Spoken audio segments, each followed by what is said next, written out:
we've had earlier today, some of them mentioned at the speeches, some of them in the keynote presentation. The issue of our normative frameworks and the issue and how these normative frameworks provide the basis for many of the work that we do at the state and the non-state level, but also at national, regional, and continental levels on the issue of corruption and women's rights on the continent. We normally like to have this session because we do not want to take it for granted that because you work on the field on these topics and on these issues, you know it all. These are very evolving issues on the continent, and we know that if we create a space for us to interact on them, there might be a few new things or issues around even their ratification, implementation, and even reporting where there is a provision for that. And to moderate that session is my colleague, Mr. Idrissa Kamara, who is a senior political officer at the Department of Political Affairs. Let's put our hands together for Mr. Kamara who takes the stage. I think I have promoted him, actually. But that's fine.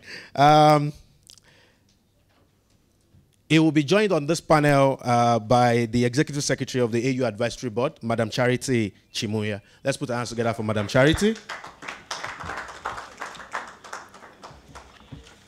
May I also invite Ms. Tabiso Lepang. Ms. Tabiso, she's from the Directorate of Corruption and Economic Crime, DICEC. Let's put our hands together for Ms. Tabiso as she takes the stage. And from the civil society point of view, we have Mr. Okeke Anya, who is the chairperson of the State of the Union Coalition, a network of civil society organizations on the continent working on issues of shared values instrument of the African Union. Let's put our hands together for Mr. Okeke Anya as well as he takes the stage. At this point, I'd like to hand over to Mr. Kamara. Thank you very much, Ibrahim. Excellencies, ladies and gentlemen, I'll follow the footsteps of the previous moderators, all protocol observed. I've been tasked to moderate this session, and with me I have three panelists, which Ibrahim has already named. And Ibrahim has also already attempted to set the context of this discussion. Throughout this morning, we've had discussion around the impact of corruption on women and the various experiences and cases that I've shared with us. So with this session, we're going to specifically look at what are the normative frameworks, the policy standards at the global, the continental, the regional, and at the national level that informs our work with regards to the fight against corruption, but also the empowerment on women. I want to say that what we're going to do is basically to provide an assessment of these frameworks, whether they are adequate and effective, what are the gaps that they need to address in order for us to be able to effectively address the issue of corruption, as well as the empowerment of women on the continent. So without much further ado, I would want to quickly introduce the panelists, and I think we'll follow the formats of the presentation. Who is currently the Executive Secretary of the African Union Advisory Board on Corruption, based in Arusha, Tanzania. And then Ms. Tabiso, please excuse me if I pronounce your name wrongly. She's currently working with the Directorate of Corruption and Economic Crimes here in Botswana. And my brother here, Okeke, I guess he's from Nigeria or Ghana, one of the two, Nigeria. And he is currently the chairperson of the State of the Union of Coalition.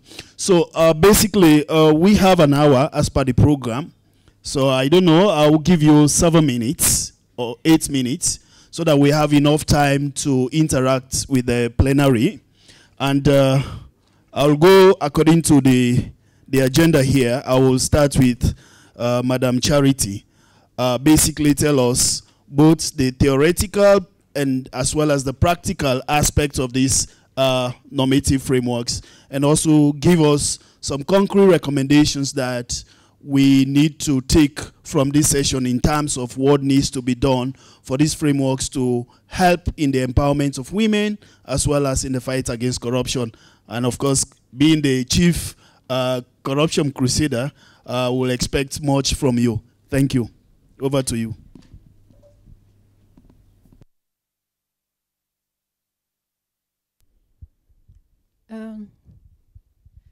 Thank you so much. Are you getting me?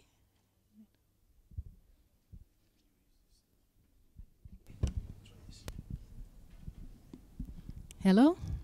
Are you getting me? Yes, I think you are. Thank you so much, Mr. Moderator, for that and the minutes that you've allocated then to me. What I'll quickly do is perhaps look at a few frameworks that exist in as far as women's rights is concerned, as well as the anti-corruption fight, both at the continental as well as the international level. And perhaps if time allows, perhaps we can also pick a few states so that we look at the national frameworks that exist. Let me begin also by saying that there are a lot of normative frameworks that exist that are meant to enhance women's rights as well as anti-corruption, and it is at all levels. And for some, they even have reporting instruments which require member states of the African Union to perhaps to report on them, and they want to sort of mainstream gender strategies and all that. So there's a lot of frameworks, and perhaps just perhaps by show of hands, I want to do a very small survey. The instruments. I'm not sure. Could I see by show of hands how many of us in this room are familiar? By show of hands. With all its provisions. Okay, that's very encouraging. I'm encouraged by that show of hands. How many of us here know and have seen a copy and have read the provisions on the African Union Convention on Preventing and Combating Corruption? The hands are slightly less, but still we have a good number of them. How many of us are familiar with the provisions of the United Nations Convention on United Nations Convention Against Corruption, UNCAC? And I'm sure perhaps some of you have even had an opportunity to sit on some of the review panels and or do assessments for your own countries where you come from. So I think it's good that those of us who are in this room are quite familiar with the frameworks that are there. And I'll perhaps just quickly go through them because of a lack of time. So at the international level, basically for those instruments or frameworks that encourage the promotion of human rights, we have the Convention on the Elimination of All Forms of Discrimination, which was adopted in 1979. And you find that it's a progressive convention that tries to promote women's rights as well as ensure that these rights are promoted at various levels. Then we also have the Beijing Declaration and Platform of Action. I don't know how many of us are familiar with its contents and how it's supposed to be translated into action plans at the national level. How many of us are familiar? Okay, the hands are getting fewer, but we thank those that are familiar with that. Then we also have, at the international level, we have Agenda 2030 as well as the Sustainable Development Goals. All these frameworks, they try to look at the issues of promoting women's rights as well as anti-corruption. We've already established this morning that the more you tackle corruption, the more you combat corruption, you are in essence contributing to the realization of women's rights, because corruption by its nature actually hinders the enjoyment of women's rights, various rights. We already heard some of them this morning. And so at the continental level, moving down, we have the African Charter on Human and People's Rights that was adopted in 1981. Then we have the protocol that I already spoke of, the protocol to the African Charter on Human and People's Rights on the rights of women in Africa, which was adopted in 2003.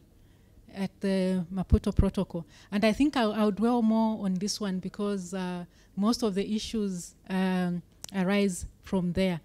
Then we also have the Solemn Declaration on Gender Equality in Africa, adopted by the third ordinary session of the AU Assembly in 2004. Then we all are familiar with the Agenda 2063 and how aspects in as far as women empowerment, women rights are concerned. We also have the AU Gender Policy of 2009. We have the AU Gender Strategy 2018 to 2017. And then in terms of corruption, I already spoke about the African Union Convention on Preventing and Combating Corruption, as well as the African Charter on Democracy, Elections, and Governance. So when you look at these frameworks, especially at the continental level, when member states sign up to these conventions, they are in essence saying that we are going to respect the provisions of these and translate them into local or national laws. And what happens, for instance, when it comes to the African Union Convention on Preventing and Combating Corruption, member states agree that they are going to put in place effective anti-corruption agencies. They will go ahead and resource them effectively so that they are able to fight corruption within their countries. And so when they ratify and sign up, that's what they are committing themselves to. When it comes to the protocol, the Maputo Protocol, there are a lot of provisions there that has to do with human rights. The first one, I'll just go through the articles for those of you that are familiar. You follow me, but for those that perhaps may not be very familiar, I'll just highlight a few rights that are articulated in the Maputo Protocol.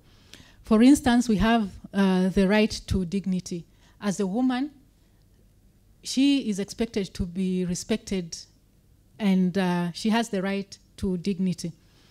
Then the right to life, integrity, and security of the person. Article 5 looks at the elimination of harmful practices. Article 6 looks at marriage. Then Article 7, separation, divorce, and annulment of marriage. And it goes on and on. Right to food, adequate housing, you name it. So when you look at those provisions, and for the member states that have signed and ratified the protocol, then you try to weigh what is happening on the ground. This member state has ratified this protocol, and they want to be bound by these articles. Now you look at what is happening on the ground. Are there women being subjected to dignity, or it's the other way around? You try and analyze how these frameworks are actually playing out on the continent. When it comes to harmful practices, states have said they are going to do away with certain harmful practices that impact women's rights. But you find that in certain countries, actually, we still have those harmful practices being perpetrated on a daily basis. And as defenders of human rights, sometimes we don't take up our cause and fight for that. We just let it pass, and it ends like that.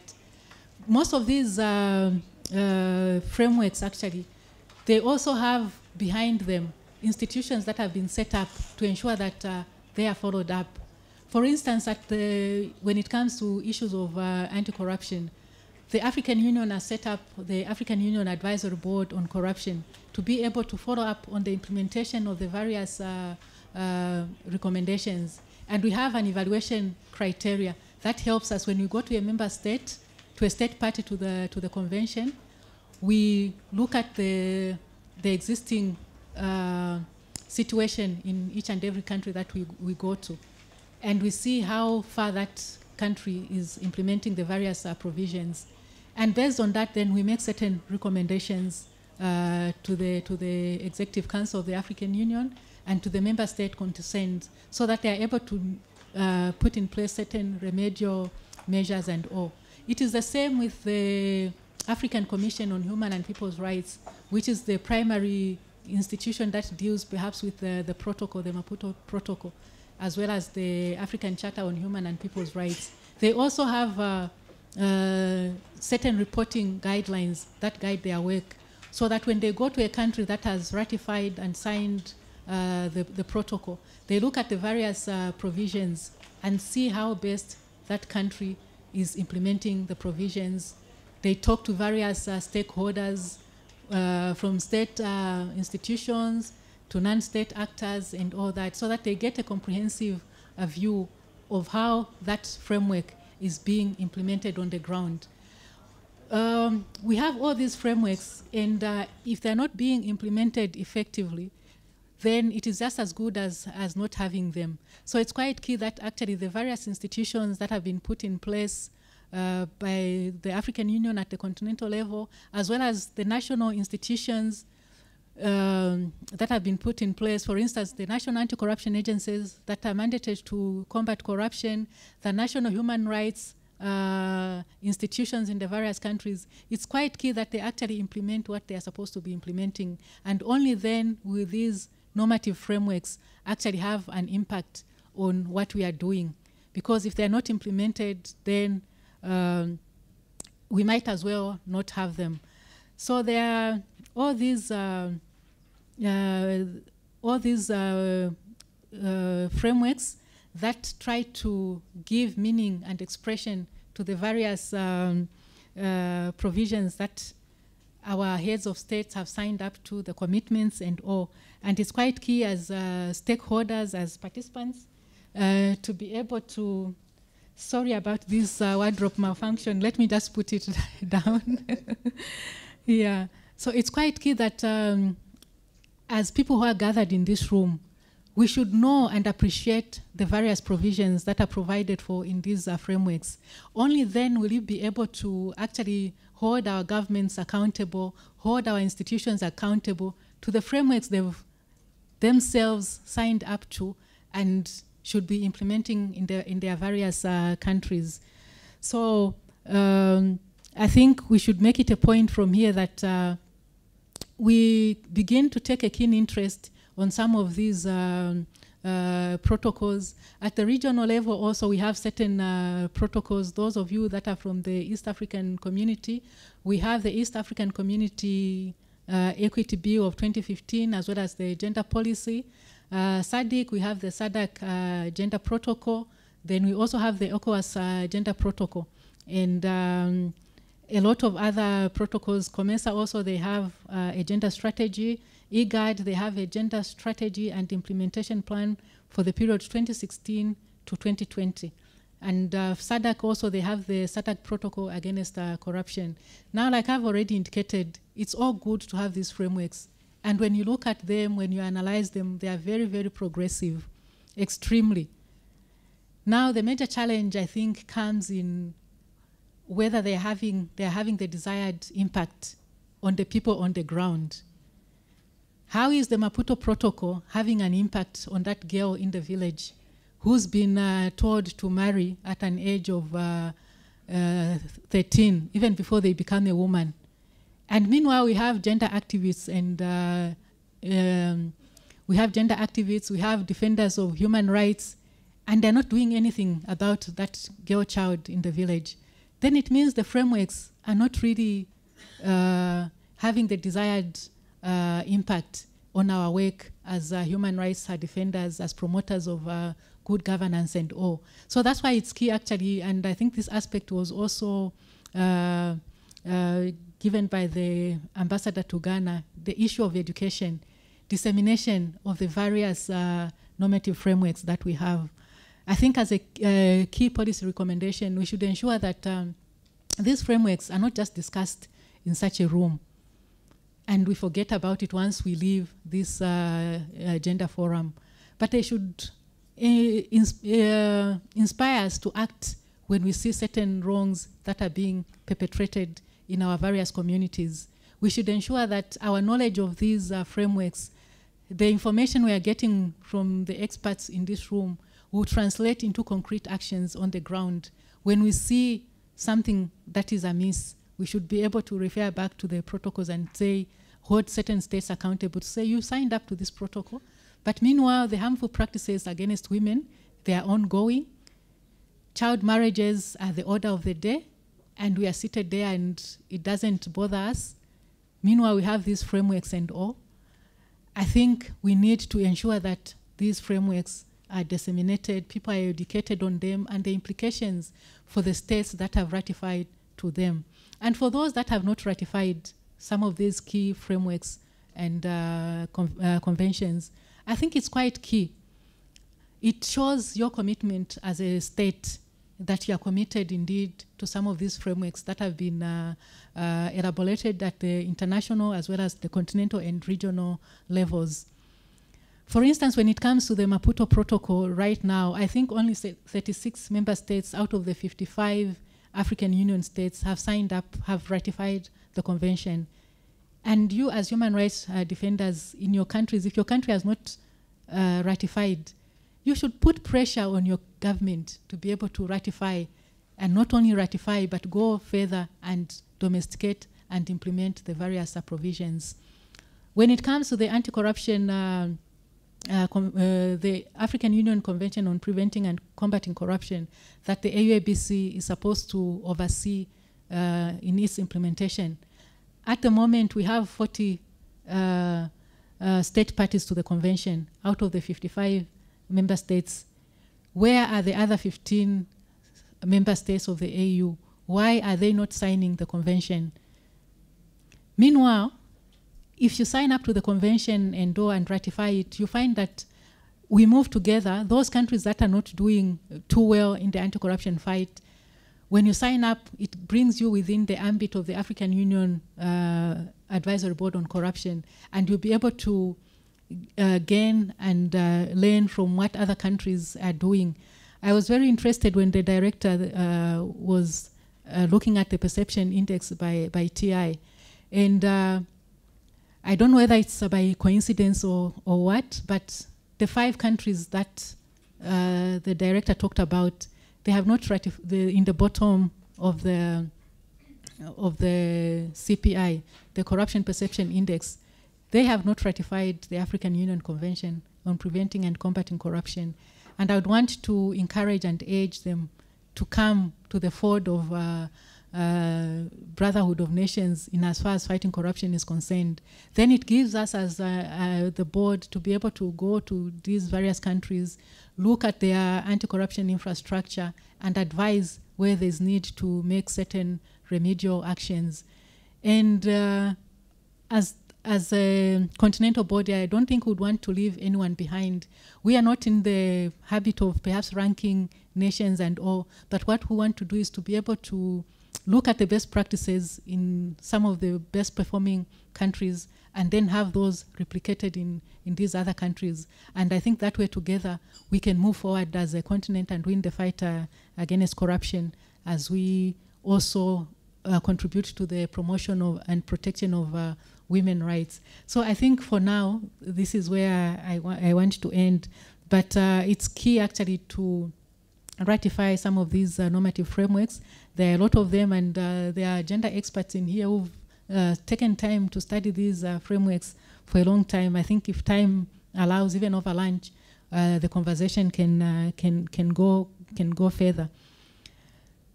And also in terms of non-governmental organizations, I think they are quite key in ensuring that state parties to the protocol, Maputo Protocol, as well as other frameworks, the Convention on Corruption, they are key in ensuring that governments actually live by the commitments they have made for themselves. Only then are we going to see changes in terms of these frameworks having a lot of impact.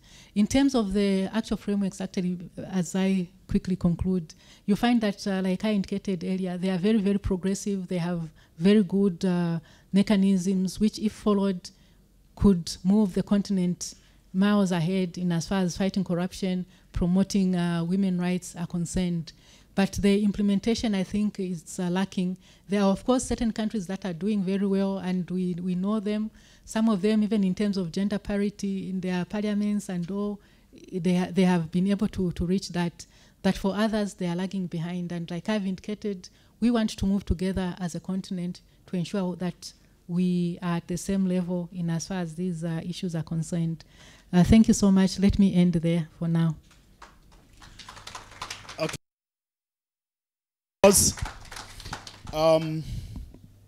I just want to quickly summarize what she has said, and I want to start with what she said about the fact that of the 5 member states that the director mentioned that are among the ones that are considered globally least corrupt, almost all of them have not signed up to the anti-corruption protocol. And I think this is a contradiction. Even for some other instrument like the Charter, for instance, the Charter on Democracy and Elections and Governance, sometimes we realize that member states who have signed up to are not implementing or practicing what they have signed up to, and those who have not signed up to some extent, are doing better. So how do we deal with this situation? I think is a big question for all of us. She also talked about the fact that there's need for knowledge of this instrument. It's very important. All of us here, even us at the continental level, we're working to promote continental standards, but it's important that this instrument we all know, and so we'll be able to hold our member states, our national government responsible. So the issue of education is very important, and I think that should be noted very well. And she also mentioned the fact that ratification is one thing, but implementation is the crux of the matter here. So on that note, I want to now call on Thabiso. You've heard what Charity have said with regards to the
power. They risk being exposed to physical abuse, sexual extortion, and exploitation. Thus, corruption posing a barrier to the achievement of gender equality and therefore should be addressed in gender policies. Gender in anti-corruption policies make sense from an economic and development perspective. Botswana has ratified most of the international and regional gender declarations, and we are on the way of domesticating the ones that we have ratified, but some have been domesticated. These gender declarations address human rights and components of gender equality and empowerment of women. Botswana is from those declarations confirm or to and report on the progress and status of gender equality and women in their respective countries. Article 12 of the SADC Declaration 2008 required that by 2015, 50% of the decision-making positions in the public and private sectors should be held by women. Botswana, as of 2017, representation of women in decision-making positions were as follows. The public sector had 44%, that is positions above the deputy director level.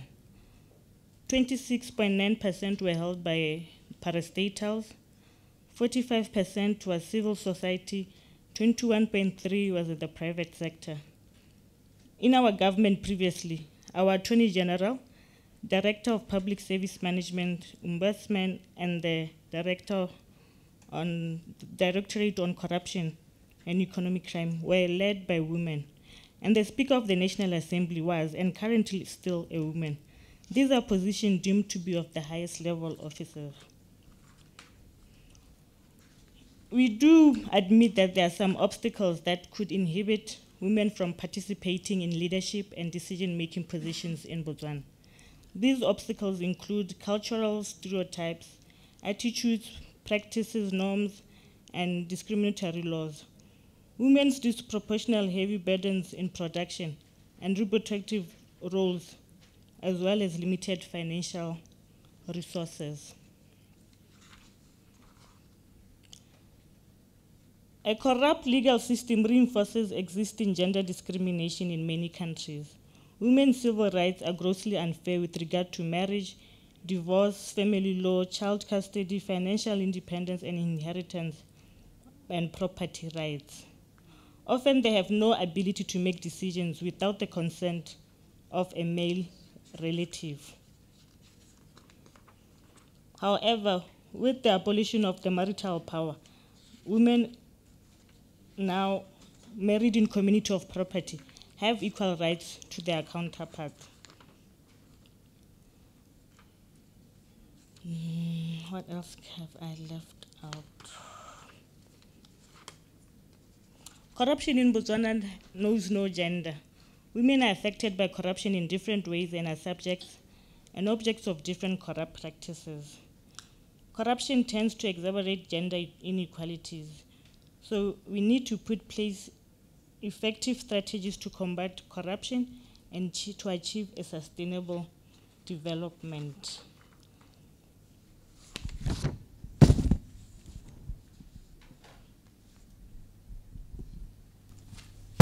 I think we need to do the same. Let's clap for her.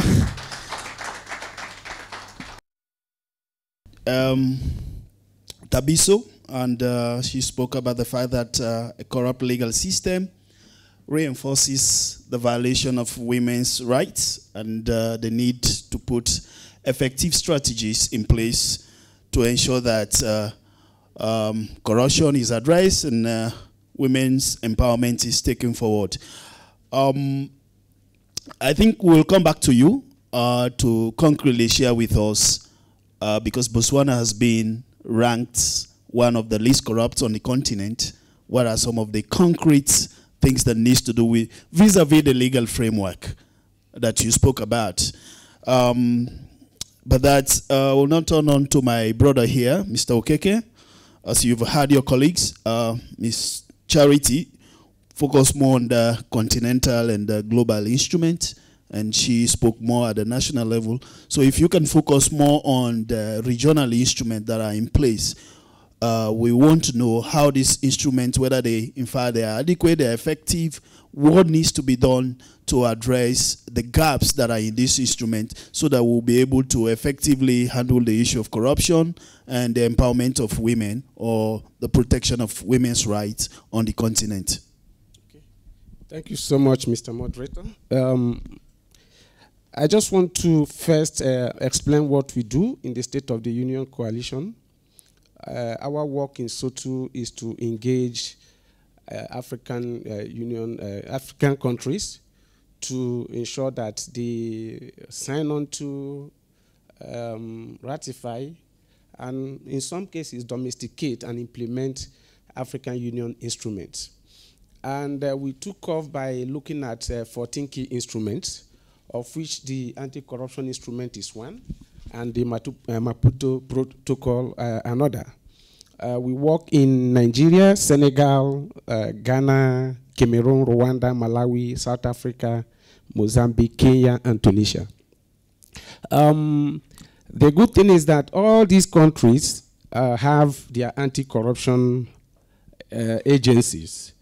But the problem is that the implementation level has not been equal to the kind of work they do, and probably that is why you still see a lot of corruption. Also looking at these 10 countries that we work in, it's only Tunisia that has not ratified the Maputo Protocol. But that does not show that the other countries are doing exceptionally well, because there are certain indices that you need to use to see how these countries are performing. If you look at issues of maternal deaths, you find out that they are still very much high in these countries. So what do we try to do as an organization? We try to engage to ensure that citizens are empowered to make demands on their governments. Nice as the instruments are, we find out that there is a dichotomy between the signing in or ratifying them and the actual implementation level. So how do we bring in citizens' voices into this? And even among governments in trying to implement these policies, you find out that governments in Africa are even more comfortable using UNCAC than they will use the AUCPCC, because they will want to use UN instruments to work with than they want to use African Union instruments to work with, whether in terms of human rights and in other issues. So, but our interest is to see that citizens are always abreast of what Africa is talking about, to engage the youth, to engage women, so that these issues will be dealt at this level. I'll just give you a little statistics of what we have seen in terms of even the rights of women and issues. In certain countries like Cameroon, there are issues of policies. They have signed on to the Ouagadougou Action Plan to combat trafficking in human beings, especially by women and children. They have a legislation on gender-based violence. They have one on a policy on trafficking. But unfortunately, issues like special rights on sexual reproductive rights are absent. The same for Ghana, the same for Mozambique, the same for Nigeria, the same for Senegal, the same for South Africa and Tunisia. So you find out that some of these rights are denied women.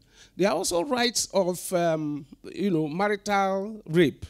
Virtually all the countries don't consider these as things that should be talked about or discussed. So by and large, our own belief is that any issue that has to do with the violation of rights of women is already corruption in itself, because we look at corruption only in terms of money stolen.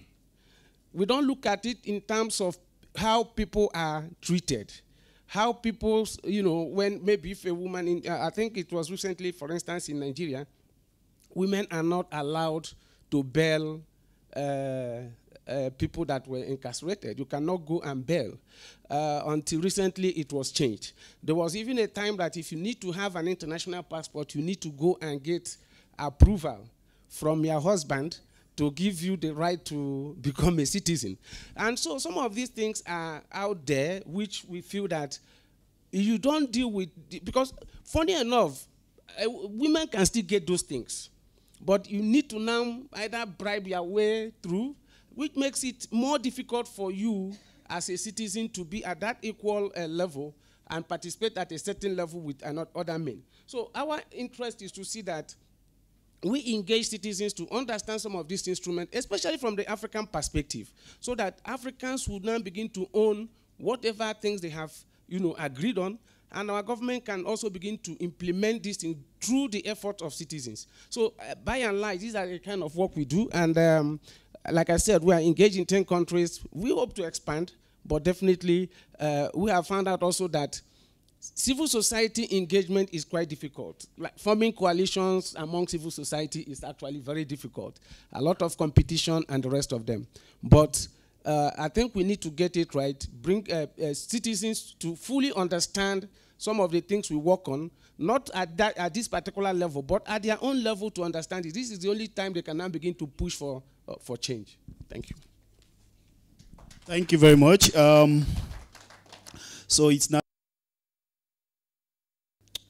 the participants, but that I think there is a general agreement on the part of the panelists that one, that we have had on this continent enough instrument that deals with women's empowerment, that tries to tackle corruption. However, the major challenge is the implementation. And I think both Charity and Okeke have recommended engagement with our member states.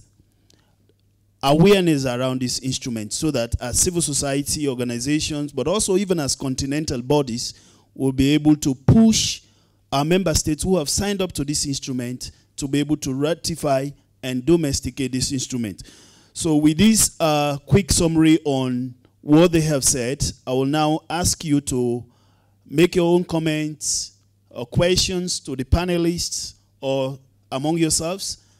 Please let us know who you are and what countries. And I will want to start with the ambassador. I think she is the first to raise her hand. Thank you very much. I would like to thank the panelists for their presentations. They're very educative. I have questions for all of you. I'll start with Madam Charity. You did mention or you enumerated a number of legal instruments, protocols, and frameworks which member states have ratified. But sadly enough, most countries have not mainstreamed these instruments into their national policies. Now, my question is, what are we doing about it? Is there any naming and shaming? Is there any sanctions? What can we do to ensure that the fanfare of ratifying does not end just there, but they move on to domesticate these policies so that, we can improve upon our fight against corruption? Madam Tabiso, you enumerated a number of challenges that you have in Botswana, but then you mentioned discriminatory laws. This, I believe, is within the ambit of the government. What is the Botswana government doing to ensure that these laws are changed? And thirdly, to you, Mr. Okeke, you mentioned that implementation is the problem. Why is that so? All the 10 countries that you mentioned, they've ratified, but they are not able to implement. And then why are African countries also averse to using homegrown instruments that they themselves have helped to develop in fighting corruption? And last but not the least, you did mention marital rape. That is a very huge one. In Africa, when a young lady is going into marriage, you are told to obey your husband. You are more or less bought off. You have to satisfy your husband. So the woman in the village doesn't even know when she's being raped, when her rights are being violated. These are some of the issues that, there again, we need to educate our women about. Thank you very much. Okay, you hold on. So we have a few more questions. Yes, sir. From then the second you. Yeah, I'll come to you. Thank you, moderator, for the opportunity. Your name, please, sir? Yes, my name is Tagbo Agbazwe. I'm involved in a number of research projects that are looking at corruption, the nexus between corruption and gender, including the Africa Governance Report 6, which will be focused on illicit financial flows, and also the technical lead for the development of the AUC's Africa Gender Scorecard for 2018. A few questions. Firstly, I mean to thank the panelists for their candid and insightful comments. I've got a few comments, a few questions as well. One of the intersections in terms of where the normative frameworks on corruption, on the fight against corruption, meet those on promoting gender equality and women's rights, is with respect to how the national anti-corruption systems mainstream, women's rights and gender equality. And two key instruments in this regard, or tools. Number one is the national anti-corruption agencies and authorities, and how they see corruption affecting women and how they mainstream that within their own structures, and also in terms of their outreach and preventative efforts. Secondly is the National Anti-Corruption Strategy, which is a concerted document that pulls in, who does what within the country and budget and all that. In this regard, it's great to have Thabiso on the panel. I just wanted to find out, firstly, where is Botswana at presently in terms of the development of a national anti-corruption strategy? Because I kind of found it interesting from the research processes that I'm involved with that, this is still being developed in Botswana, but I've wondered how has Botswana done so well in terms of the CPI ratings on corruption when it's still in the process of developing the national anti-corruption strategy. So perhaps it would be great for you to shed more light there. And also perhaps also an example of how the DCEO, if I'm right, how they mainstreaming gender in their work fighting corruption. The second question I have, both for KK and Madam Charity from the AUABC. Yes, it's been said about the stronger affinity demonstrated by African countries in terms of international versus regional instruments. And you can see this in some of the, if you look at the figures, 50 African countries have ratified UNCAC, about 40 have ratified or acceded to the African Union Convention on Preventing and Combating Corruption. For CEDAW, it's 52 African countries. For Maputo Protocol, 41. Also in terms of reporting, we're seeing a huge disparity in terms of, for instance, huge disparity in terms of reporting on the implementation of regional instruments compared to the international instruments. So for instance, for UNCAC, about 44 African countries are reporting, whereas for the AUA, for the African Union Convention, only about 13 African countries are reporting. You can see that huge disparity. And then for CEDAW, about 50 African countries are reporting, in terms of which 31 are actually up to date as we speak. And for Maputo Protocol, perhaps about 11 African countries are reporting, and not even that whole 11 have done the business in terms of, using the, have done the business adequately. And so the question is, what are the incentives? What incentives? I mean, we've seen some of the reforms that have come out of the African Union in the past week, couple of weeks. Where we've seen more stringent measures, that are geared towards having member states, being active, in the union. What are the incentives for member states to actually, be reporting on the, be reporting in terms of these regional instruments? Thank you very much.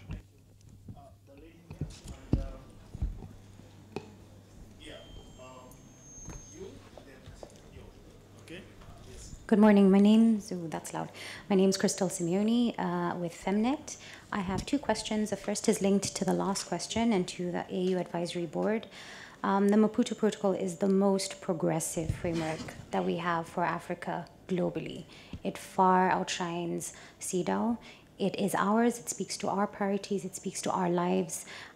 It really speaks to our priorities, our aspirations, and our inspirations. It's the fastest ratified framework on the African continent. But this isn't enough, and as some say, the test is in the pudding. For us, the test is in the resourcing. So over and above domestication, how can we make sure that it's resourced and meaningfully resourced, and that will show a political will and a meaningful political will? My second question goes to Sotu. There's an assumption by many of us civil society organizations that information equals action by citizens. If citizens have specific information, they will act on it, and this has shown repeatedly to not be a fair enough assumption to use. And I'm wondering what lessons Sotu has with regard to this. How do you go further than just putting information in the hands of citizens? What else can be done, and what best lessons do you have to share? Them opportunity to answer, then we go back. Yes, sir. Okay. My name is Frank Boja. I'm from Ghana. One thing that we should also know is that corruption is about political will. Fighting it is about political will. And in many of these countries, we have the institution, we have the frameworks, but unfortunately, we are giving to the people with our left hand and taking it back with our right hand. So it happens that the institutions are established, but they don't have even the resources to do the work that is expected of them. In other countries, there are too much of duplication. For instance, in Ghana, we have so many institutions established to fight corruption. So at a point in time, you really don't know which is even fighting it. That also becomes an issue. And it all boils down to strengthening the institutions. What resources do you have? Human resource, equipment, technology, and all that. This is the things that we have to do to ensure that we get corruption off our back. The other thing is that we want to democratize as an African people. But the fact also remains that election breeds corruption. The people we are electing need the resources to campaign. They go out there to get their resources from these multi-national corporations, and then how to reciprocate when they come into power. These are some of the things. And if we have the political will and we strengthen the institutions, I believe that we'll be able to make a headway. Thank you. Okay, so we listen to you, madam, and then we give them opportunity to respond, then we can take it. Merci, je suis Miguel Hueto, je viens du Bénin. Hold on.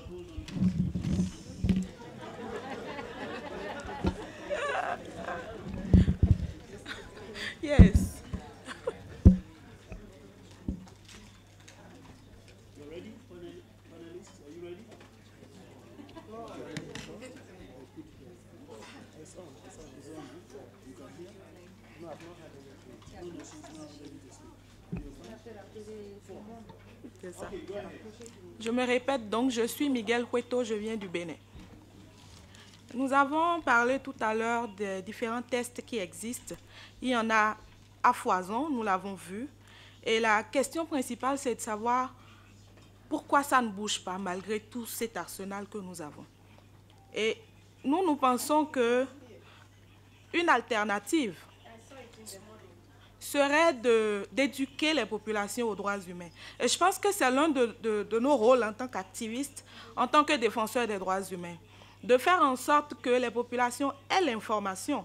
Et c'est peut-être cela qui va aider à mettre la pression aux gouvernants, à les oppresser quelque part aussi pour obtenir justice dans nos sociétés. Et vulgariser nos tests, c'est vrai que généralement dans nos législations internes, c'est à l'État que cela revient en principal. Mais je pense aussi qu'en tant qu'activistes, nos organisations peuvent faire ce travail.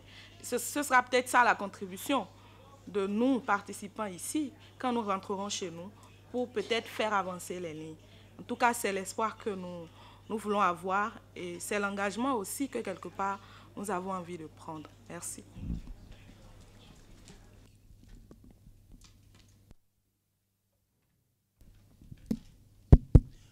Merci, Madam Abigail. And I think a question is that we've had all this instrument, why I think still not moving forward, and then the rest is more like recommendation in terms of what we should take from here. So you've had this first round of questions, and I will still go with the same formula, Madam Charity, Thabiso, and Mr. Okuke. Please be briefed so that we give opportunity to others to ask, and then we can move forward. Thank you so much. Thank you, distinguished delegates, for your questions and engagement. I'll start with the concern by the ambassador of Ghana in terms of why some of the provisions are not being mainstreamed at the national level, and whether we also have a system of naming and shaming. I think speaking on behalf of the African Union Advisory Board on Corruption and the African Union as a whole, normally we do not get in the habit of trying to shame and name for the sake of it. What we want to do is to carry everyone on board. And for us, what we do as an advisory board, when we go to a certain country to do an evaluation mission, we discuss with different stakeholders, including civil society and other stakeholders. And then from there, we come up with certain recommendations. Then we discuss those recommendations with the state agency that is tasked with fighting corruption. And those reports, actually, they end up with the Executive Council. We send them to the Executive Council. And I think it's at that level also where the need to sort of implement the recommendations should be coming from. Because at our level as a board, we are more of an advisory organ than anything else. That it is expected that the moment we table the reports before the Executive Council and ultimately to the Assembly, at that level, leaders should be able to look at the various recommendations that are coming from this. And this also goes for the Banjul Commission on Human and People's Rights. They also do assessment missions to various member states of the African Union to see how far they are implementing the provisions under the Maputo Protocol and all. And they also table their recommendations before the Executive Council. But sometimes, because perhaps member states are not very comfortable with certain issues that come out, you find that perhaps sometimes they become defensive when these reports are being tabled before the Executive Council. And instead of looking at the recommendations and taking them on merit, sometimes there's a breakdown of, taking forward those recommendations. So I think one way of dealing with this is that at the highest level, actually, at the Executive Council as well as the Assembly, member states should be able to honor the recommendations that are being made by the states, by the different AU organs, as long as there is enough evidence that actually an evaluation has been carried out and that is what has been found on the ground. I think the onus should be on the heads of state as well as the Executive Council to ensure that these recommendations are put in place in the various member countries. I think that way then we'll be able to move. And then at Tagbo, there was an issue of also looking at what incentives exist for member states to report. Indeed, it's been a challenge for the African Union Advisory Board from, like you stated, from the 37 questionnaires that we sent in 2015 regarding the implementation of the African Union Convention on Preventing and Combating Corruption, only 13 state parties have been able to respond and all. And it becomes a huge challenge because you expect that the moment a state party ratifies the convention, then it should be bound by the various provisions, including the reporting mechanisms, because it's a treaty obligation for them to be able to report, but that is not happening. So we are hoping that as time goes on, we can get all the state parties to be able to report timely, as well as allow the board to be able to carry out evaluation missions. Sometimes it's been a challenge actually to just get into a country to do the evaluation missions. You write through the representative in Addis Ababa to be able to carry out the evaluation mission. And sometimes they don't even respond at all to these note verbas.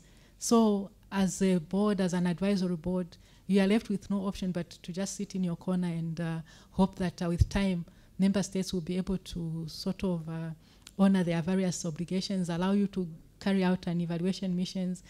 This year, at least, we've been very fortunate. We've had an evaluation mission, a very successful one to Namibia, where we are able to look at the various institutions that are fighting corruption, how they are working together. Right now, as I speak, the chairperson of the board, including some of the secretariat staff, they are in Rwanda carrying out an evaluation missions, and we are very grateful that we are able to do this.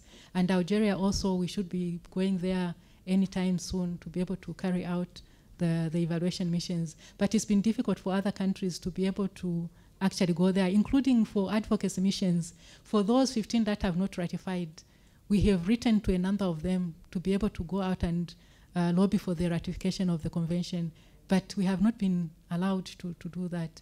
And so these are the things that at the level of heads of state, we should be able to ensure that member states allow these various institutions. And I can assure you, even for other AU organs, such as the Committee on the Rights and Welfare of the Child, the Banjul Commission, the African Court, perhaps they could be facing similar challenges where member states are not willing and able to give them the audience that they need.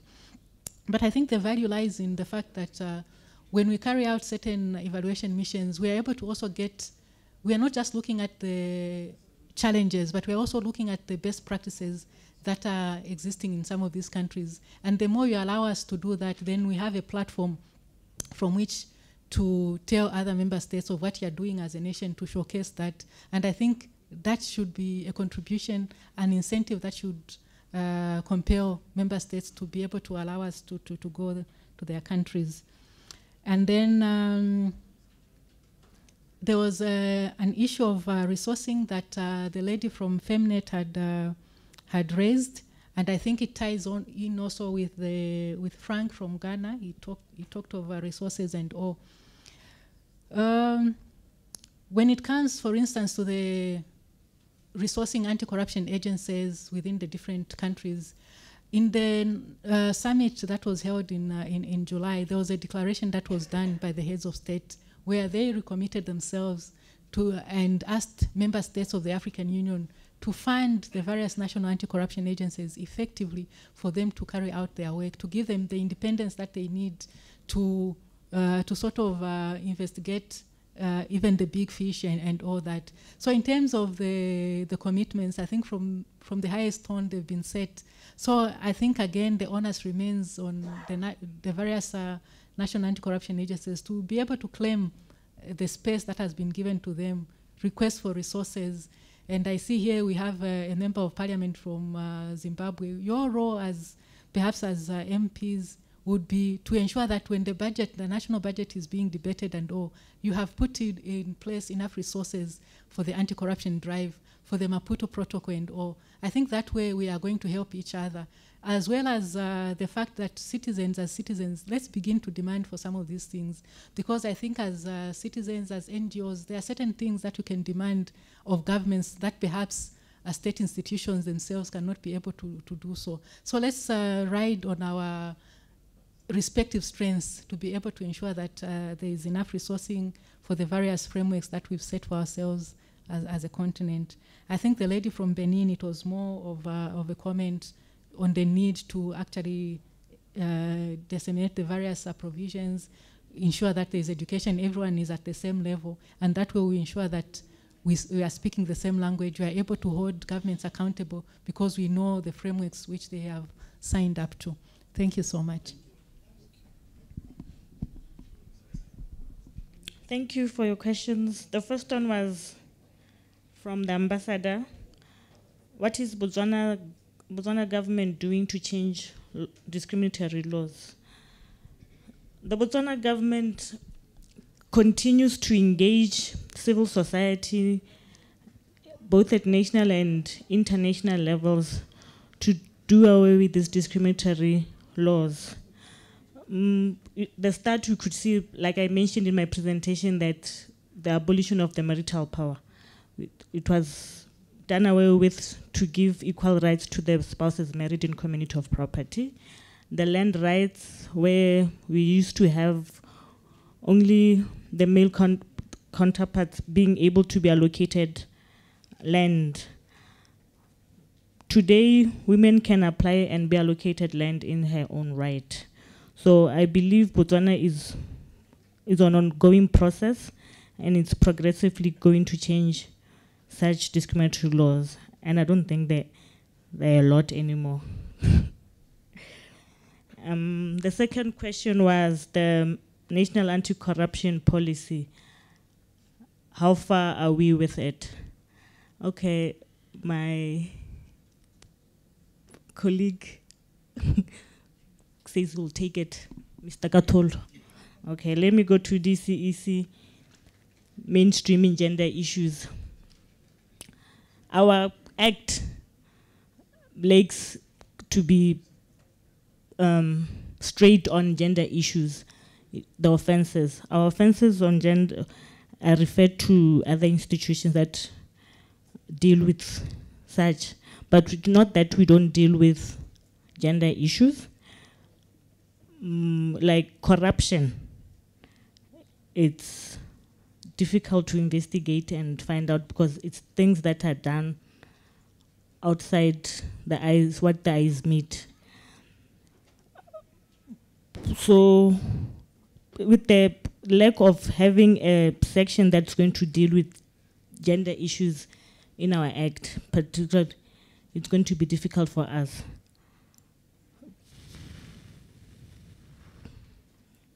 So I cannot say much in regard to our work and our mandate at the DCEC.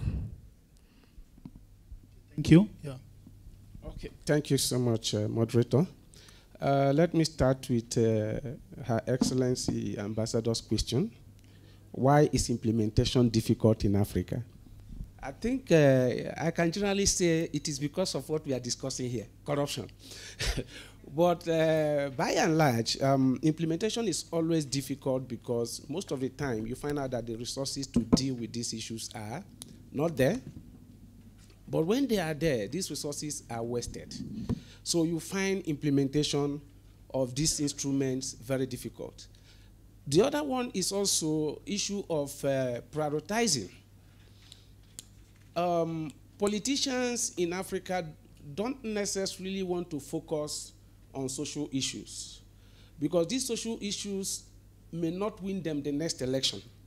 So they would rather want to maybe start an uncompleted bridge that is not very useful to anybody, that will actually bring in money for campaigns for them in terms of the corruption. So these are some of the things that affect implementation. Why is African countries using more of international instruments? What we have found out is, it may not be noticeable. The AU comes up with these frameworks without putting certain bodies that will manage them at country level. If you have the UNCAC, for instance, in most countries you have UNODC partnering with these anti-corruption agencies to work. And these are the people they see. You are talking of women's rights. They say UN women. At country level, implementing. You are talking of what health issues. They say World Health Organization implementing. AU does not have these kind of structures. AU cannot really engage. So we all go to Addis Ababa, collect the instruments and come back and put them in a shelf. So that is actually one of the dichotomies you see in terms of trying to use these international instruments vis-a-vis what we have in country. I think this goes again to also reflect on the questions that that Tabo asked, trying to talk about why international and continental instrument. I think the issue about the intersection between corruption and women's rights. Madam Charity has been able to deal with that. So I look at what Crystal is saying. Information does not necessarily equal to action. But without information, I don't think action will definitely take place. One of the things that we have seen in terms of empowering people, when we were doing the SOTU project, because the SOTU also gets across to youth organizations at various levels. One of the things we saw was that a youth organization that was part of SOTU started engaging the then ruling party, which during their election of executives, elected a 60-year-old man to become the youth leader of their party. And looking at this, they picked up the African Union Charter, African Youth Charter, picked up the Nigerian youth policy, and told the party, look, this is an African Union instrument, this is government instrument. You cannot have a 60-year-old person as a youth leader. Definitely there are younger people within your party. Pick from there. I think within a month or two, the party had to remove him and call for youth election. So some of these things are where people could use information they have to engage in policy change. Frank and Margaret gave a general advice, which I totally agree with them. In Nigeria, we have almost 13 anti-corruption agencies that are dealing with corruption. And we sit 148 in the TI Perception Index.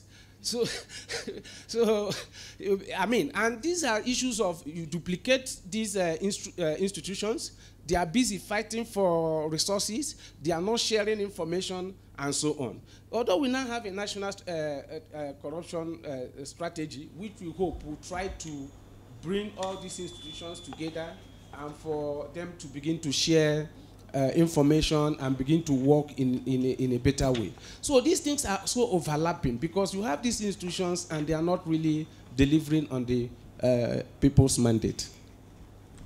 Okay, thank you very much. I was just going to be very authoritative here. We don't have enough time for our lunch, so I'm going to ask for just 2 questions. The panelists are here, they're very experienced. We can have further conversation around these issues. And so, who have not spoken previously? This lady in the front and the gentleman with the blue suits, please. And we end it there because we don't have enough time. We can have conversation on this issue, so then I can wrap up. Okay, thank you so much. I'm Chilala Susan, coming from Zambia, a member of Femnet. I think the first question that I have is, why is it that the countries that have not signed these protocols are the least corrupt in Africa? That's the first question. Then the other question that I have is, how much influence do our developmental documents have from the external world? Yeah? When we look at these documents we have on corruption in Africa, how much influence do they have from the external world? Then probably just an addition to what we are discussing, in the name of globalization, I think we give solutions to our national challenges. And then apart from that, I think it's high time that we look at our situations in Africa in reality. Yeah? It is difficult for one to give you valuable advice if they are and have interest in what you own. I think as Africans, we've discussed in this meeting that we have a lot of resources that everyone around the world is eyeing. So I think let's begin to appreciate what we have and make use of our resources wisely. And at the same time, I think this is like a chorus that we sing in most of our meetings that we have, that the citizens, when we look at corruption, probably should be #1 on every agenda that we have as Africans. Thank you. Thank you so much. My question is to Charity. you spoke about the different frameworks at the different levels. To what extent do you interface with the different frameworks at both national and regional levels? And then just from your response, was it a deliberate act to maintain the AU Advisory Board on Corruption as an advisory board? And would you consider changing the name or mandate of the board? Okay, I said just 2 questions, so I think we'll give them opportunity. But there was one unanswered question, which a colleague of Thabiso promised to answer on that. Can you quickly answer that before they answer the question? The question on it says a strategy on the anti-corruption. Precisely. Yeah. Thank you, Mr. Moderator. Yes, it is true. We do not have a national strategy on corruption per se. That is a standalone instrument. But if you want to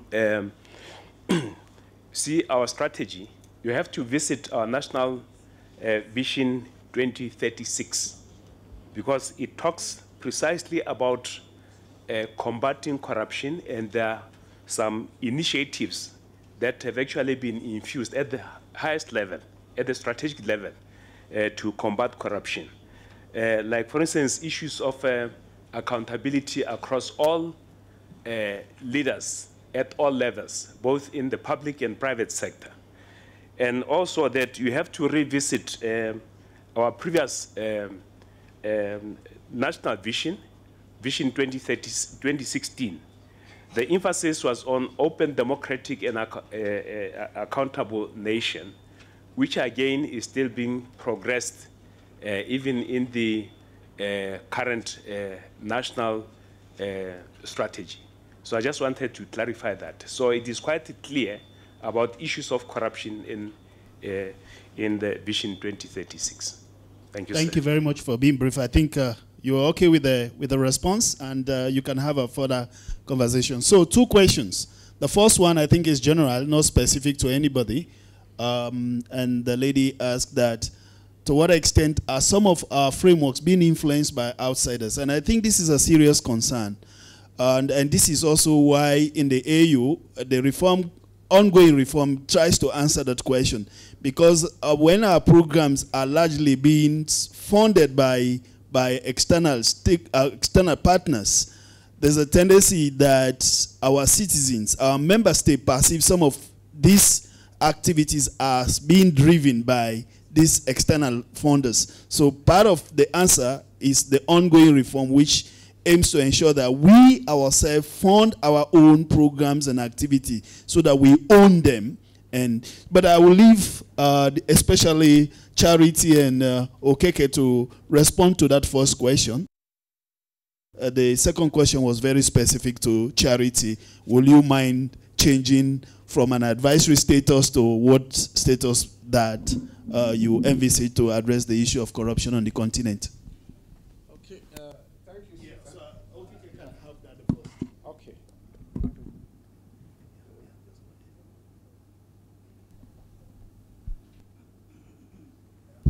Okay, thank you, Susan, for your question. I think maybe the first one you ask is why some of the countries that were mentioned as least corrupt do not have these instruments. Okay. I may not necessarily maybe have facts in terms of saying this is why, but on the top of my head, I will say that there are some probably either some socio-cultural perspectives within those countries that does not necessarily mean to issues of laws and the rest of them, but this is a way of life of a certain people that makes them to probably get to that level. That could be one. It could also be maybe some historical ways in which they have, seen things within their country. And also the value or how people are, the incentives of corruption. If you have a situation where maybe you are charged for corruption in a place, and you find out that they can talk about plea bargaining, for instance, and you have a situation whereby you could steal as much as you want to steal, and probably negotiate how much you can return back. So the incentive is high for you to get involved in corruption. But if, for example, it is more of ensuring that the benefit of any anti-corruption fight goes back to the society and to the citizens, you may find out that the incentive to be corrupt will not be there. I don't know whether these things exist in these countries that have this lower level of corruption. The other one about issues of literature. Go to most African countries, we don't have data for any issue. So you find out that most of the time, we depend. If you want to talk about how life is going in Nigeria, first thing you look at the UN Human Development Index. So we keep on finding out that because these people have data, they will come to us and give us what we don't have. And if you want to really make a serious argument on any issue, you want to be sure of what you are talking about. And if you don't have data in Africa to push your case, you cannot be using such data, because there are certain things that can just nullify whatever discussion you want to have.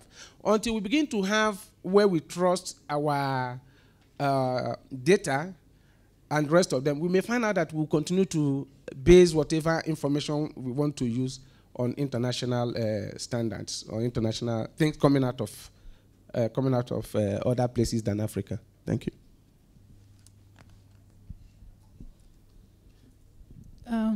Thank you very much. I think there was an aspect that Susan had raised on the list of countries that was given. If you remember, the director gave 2 sets of countries in the morning. He gave those that are best performing according to the CPI. And 4 out of those countries have actually signed and ratified the convention. Whereas the other set of countries, the 5 that he talked about, that are at the bottom, none of those have ratified the African Union Convention on Preventing and Combating Corruption. So I think perhaps there was a bit of maybe a mix-up when I was trying to explain that. That you find that when certain countries have signed up to these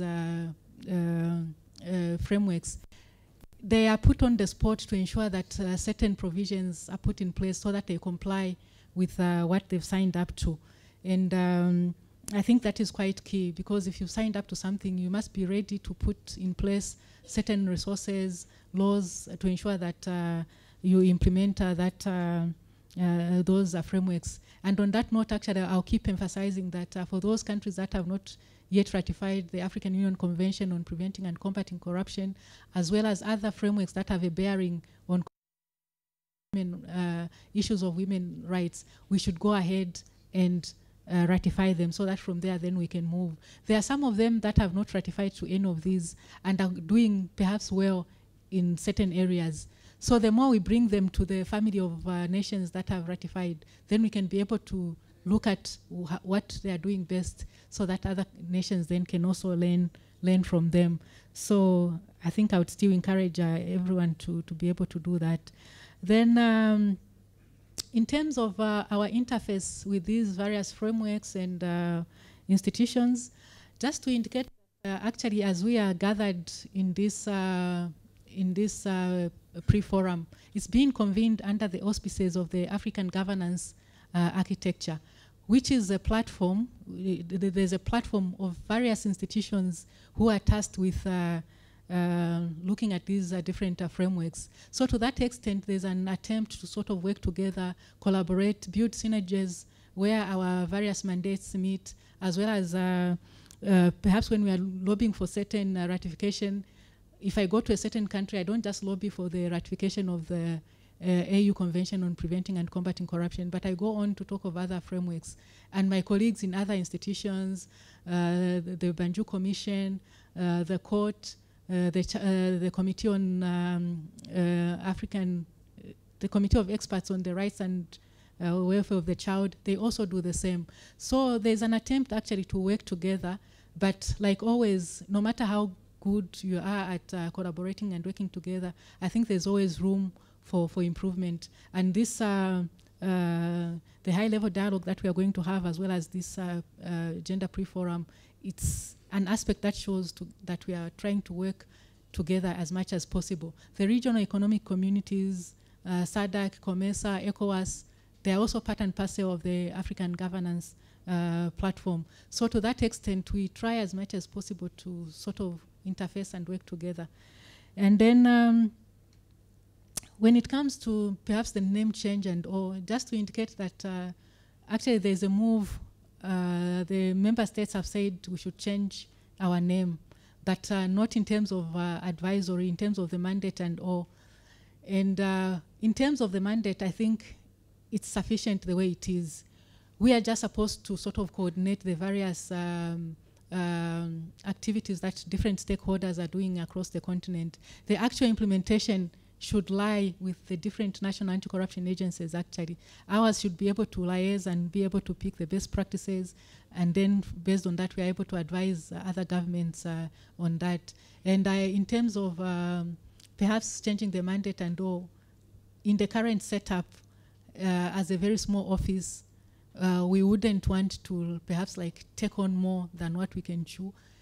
So I think for the mandate, we would be, I think it's comprehensive enough the way it is right now. Perhaps what needs to be done is to ensure that there are adequate resources, and member states allow us to be able to work with their various structures at the national level, because for us we don't have our own structures within the national levels, but we work with the different national anti-corruption agencies. So the more we interface with that, I think it would be okay.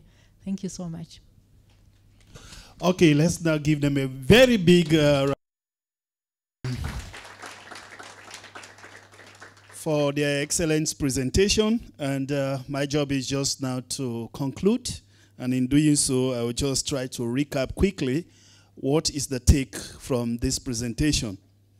First of all the presenters and even the comments from you is the fact that in this continent, as far as women empowerment, fighting against corruption is concerned, we have enough normative frameworks which are progressive.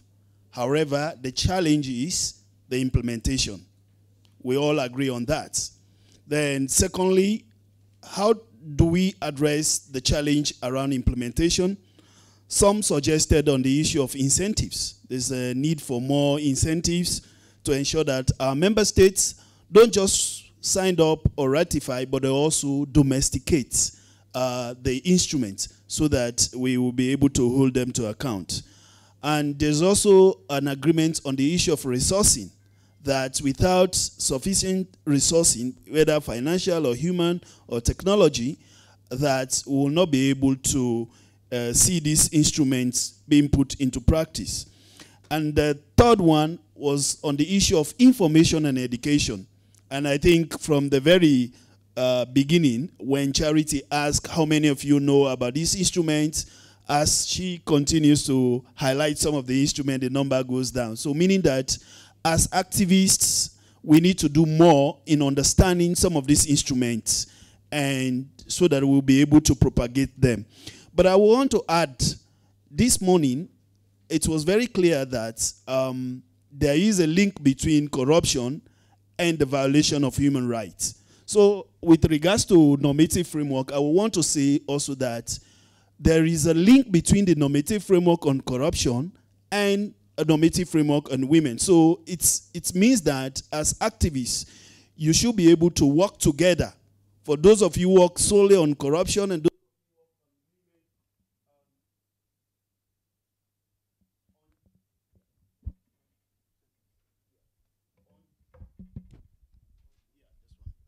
on gender-related issues, I think there's a need, now that we know that there's a synergy between the two, there's a need for you, once you go back home, to see how you can work with your counterpart working on corruption and